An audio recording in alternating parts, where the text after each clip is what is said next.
dark, solid state and true timber, as well as It's noticeable to me that when I use a 4K mouse, it just feels more responsive. you can go as fast as you can without trying to go on.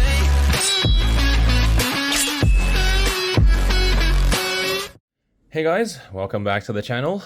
Today we're looking at the new Soku Kaizen Pro Limited Edition. This is the second release from Soku following the initial releases of their Akai and Shiro mousepads, which I also previously reviewed. Shout out to REDGROOVE for hooking me up with this once again, and if you want to know more about Soku, check out their website.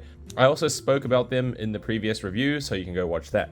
Now into the quick summary of this pad. This is a fantastic looking, slower control pad.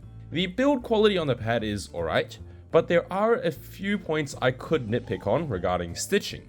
The dynamic friction is acceptable, but the static friction is a bit too high for me to enjoy. And the pad only partially works with arm sleeves. Lastly, it generates a bit of static electricity under your skates. Now that's not a deal breaker by any means, it's just something for you guys to know. So into details, features, and unboxing, the Soku Kaizen Pro comes inside a plain cardboard box, which I won't be showing you because it's just a plain cardboard box. The pad measures 490 by 420 by 3.5 millimeters thick, as per standard mouse pads nowadays. It's available for 50 Great British Pounds on the Soku website from what I could see, or 55 euros on Max Gaming. Unfortunately, I don't think this pad is really accessible for many of us outside of Europe due to shipping costs and availability. Certainly not the case for us here in Australia anyway. Moving into base. The Kaizen Pro uses what they call a Soku Pro PU Plus base, which feels just like Chinese Poron to me. Now, needless to say, this base sticks to the table and works great. I would consider this an X-soft base. It's roughly around there. Definitely not super soft, but not a mid either. It's definitely around soft mark. Now, stitching is a point where I'd like to do a little bit of nitpicking. The stitching itself feels more than fine to use. It's at level with the surface and never gets in the way. However, the quality of the stitching could use a little work. Looking along the pad, I noticed that the stitching doesn't look perfectly even along the sides sometimes, and there are also points where it looks like there might just be little threads sticking out. Now, this isn't to say that the stitching will break apart or there are any issues, but it's just not visually as premium as what you would expect on some other pads that are available nowadays. Maybe this also has to do with how the pad is a colored pad with a design on it, and so it makes these issues stand out more than they would if they were on a pure black pad. But either way, that is how it seems. Now, texture is something important to cover here. The pad itself has no texture, and it's very smooth for both skates and your skin. However, when I touch the pad with my hands, as you guys can see, I have calluses and stuff on my hands from doing deadlifting and stuff. The pad doesn't feel particularly good on rougher hands, and it makes me kind of uncomfortable. Now, you guys should know that feeling of touching high quality, silky smooth fabric or velour versus the ones that catch on rough hands and make it feel a bit less high quality. This is that type of experience. Now, for the most part, we aren't touching pads with our hands, just our forearms, and that's okay. But during times when my arms get hot and sticky, in Australia it's summer right now, I have many devices in my room that act as heaters, and my arms do get a bit sticky. That's when I really do start sticking onto the pad and it doesn't glide as much. If this isn't an issue for you, then it will be fine. For me at least, in order to resist this humidity / sticky skin experience, as I do for all pads, I use an arm sleeve. Thankfully, the Kaizen Pro is actually somewhat arm sleeve friendly. And by somewhat, I mean on the X-axis, it actually glides really well, right? There is no resistance at all, and this is perfect. However, the directionality aspect heavily changes how the Y-axis experience is, and on the Y-axis, there is almost no glide, right? There is absolutely no glide, and this could be the reason my hands catch onto the pad too. There's a lot more catching when I push my hand up and down the pad versus when I just brush it left and right.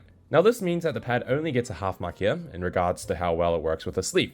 Because during bigger arm swipes, right, you'll reach different angles on your forearm, and there will be drastically differing experiences in the resistance which your arm will feel.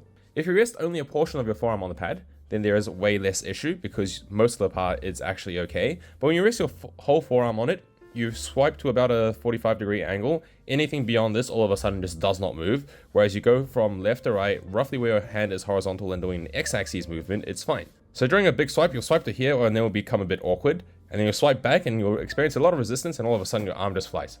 Now, a thing to mention is the static electricity, and I've tested this with stock Vaxi skates and brand new core pads that I've just put on the X-Lite V3 today. Essentially, both of these still experience that, and swiping my mouse around on the pad generates static electricity that you can kind of hear when you lift your mouse off the pad.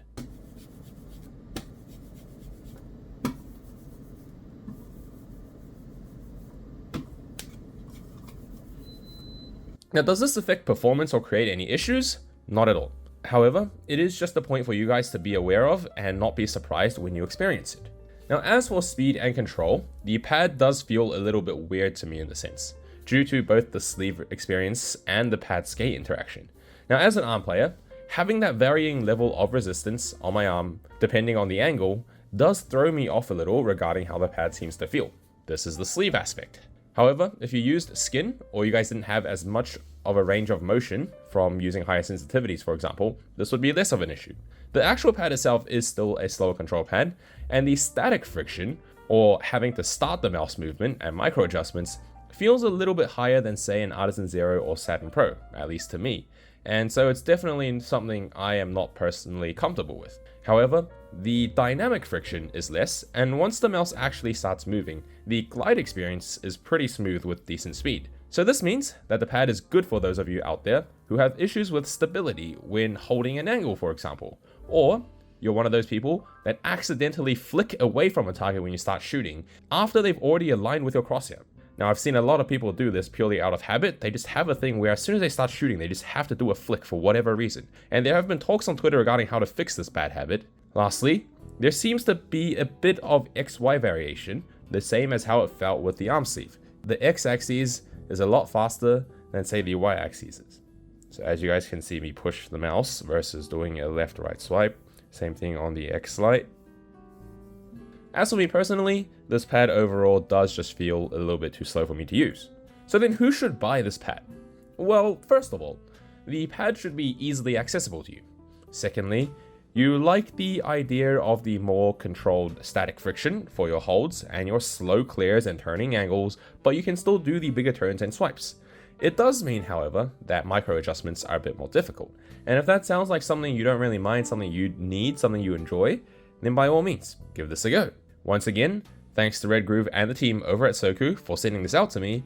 Keep up with what you guys are doing, and I look forward to seeing the next release again. Until then, see you guys in the next video.